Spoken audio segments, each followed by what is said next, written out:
already functioning. And that makes such a case for a healthy sonic environment for a pregnant woman so that they're not going to super loud rock concerts and being around environments where people are yelling or making a lot of unpleasant noises. And what we know is if the parents sing to the baby in utero, that after the baby's born, those very same songs will calm the baby quickly and That's soothe amazing. them. You hear about that, Alice. You hear about talk to your baby, sing to your baby, Right. It's true. while you're pregnant, and you often wondered, come on, really? But you're I know. saying yes, yes, it's so. Absolutely. Absolutely. And, I don't know that you have time for just a quick anecdote about that. Do you Sure. have? Okay, let's see if I can be it concise. There was a story from Nashville, Tennessee, not long ago about a couple who had a 5-year-old son. The lady was pregnant, and they were so excited about the new baby. And every night, the parents and the little 5-year-old brother would sing "You Are My Sunshine" to the unborn baby.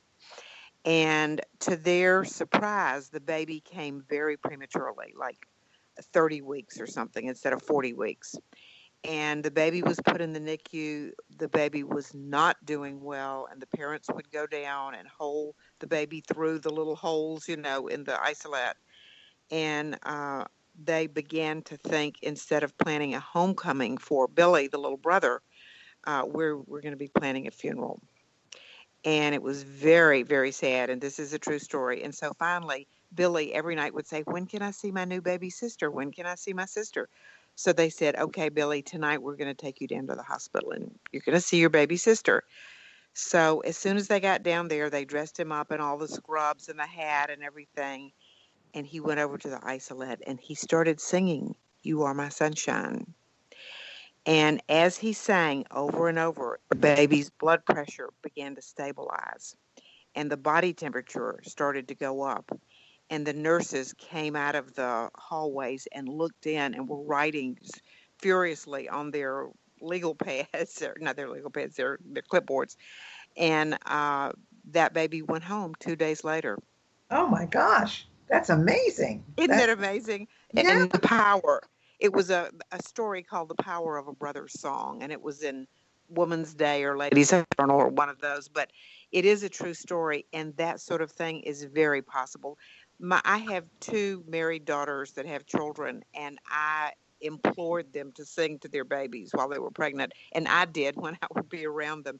And my 4-year-old granddaughter plays cello now. My 6-year-old granddaughter plays violin and my 5-year-old plays piano. Wow. So there's something to it for sure, and they're all extremely healthy. Well, So I do think music. I mean, I know that depending on. It's funny because when I'm driving, when I drive, when I drive in my own car, I'm either listening to CDs, which are marketing or educational, um, right. and sometimes I'm listening to NPR or something. But when I drive a rental car, which is a lot, I always tune to the classical stations. I happen to love classical music. Good, good.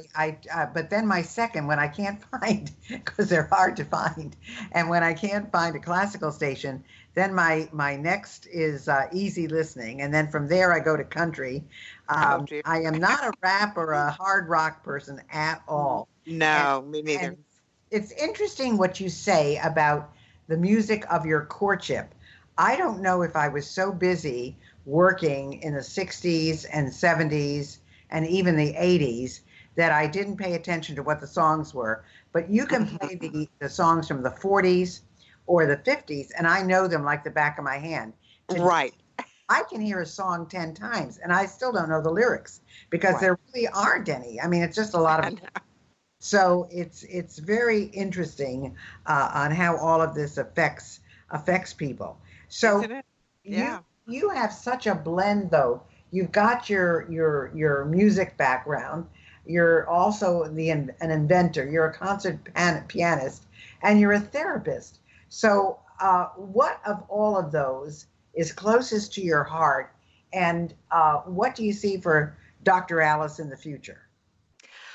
Well, I'm sitting in my therapy office right now because I didn't want my dog around to bark while we're talking. That's all right. My cat is always here meowing. So, Well, and I'm looking at my degrees, and it really is very humbling to see all the opportunities I've been given to get education and things like that. Therapy is actually what I do the most of.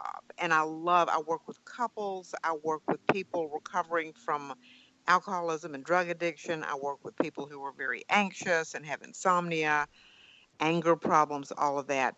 But honestly, Gail, the thing that is most dear to me and that I feel like makes the greatest contribution to a better world is the music with surgery, because people will always have surgery. I mean, most hospitals have 20 ORs that are full from 7 in the morning till 5 or 6 in the evening and sometimes beyond. And if something as simple as the slow, steady, soothing music can make such a difference in a safe procedure and getting the person through this period with less medication and less danger, then I honestly think that's going to be my biggest contribution. And so I work day and night to get this word out there. I blog constantly. I have my Facebook Surgical Serenity page.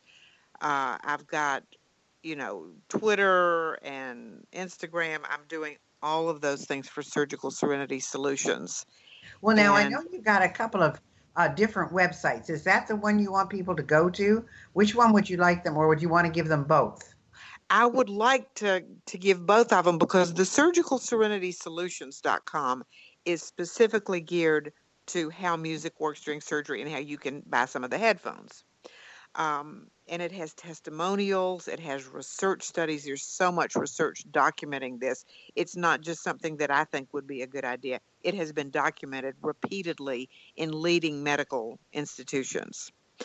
The Healing Music Enterprise is more general. It talks about music with preemies, with pregnancy, with Alzheimer's patients, with Parkinson's patients. It talks about how you, the average American, can use music to make your quality of life greater and explains some about how that works and why it works so well.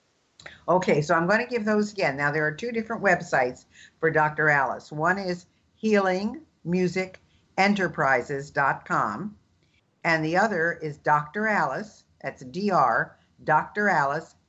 Well, that's her email. Let's not do that. Let's just do the website, which is surgicalserenitysolutions.com. So healingmusicenterprises.com and surgicalserenitysolutions.com. Those are the two places you can go and find out all the information about what we've been talking about today. And we've got about 2 minutes left, Alice, and I want to ask you, what are some of the things that we haven't covered that you would like our audience to know? Well, I suppose, if someone is listening that is concerned they can't afford the headphones, it is possible to just purchase a download online. And if somebody really wants the music and can't afford that, I will give it to them. I really will, because I want everybody to benefit from this. The products I have on my Healing Music Enterprises site, I have a lullaby CD, I have music for memory care CD. I have workshops I've done about music with baby boomers and how much our generation loves music and what it can do for us as we get older, like getting to the fountain of youth. All of that's on the Healing Music Enterprises website. But if people want to know more about this, they can contact me through either website or my Facebook page, which is Surgical Serenity Solutions. Uh, Facebook.com, Surgical Serenity Solutions. And I will answer any question I possibly can. I'm in Louisville, Kentucky. People who live here make an appointment. And I guess that's about it. Well, I'll tell you, Dr. Alice is a wonderful resource, a very pleasant person to deal with, and one who has so much knowledge about the connection between healing and mind, body, and music, because it's all tied together. So you've Yes. certainly been wonderful as a guest today. And I hope that you get a lot of response to this because this is something people should take advantage of. And I really want to thank you for being our guest today on Living Regret Free. Thanks so much. Thank you, Gail. It's been a pleasure.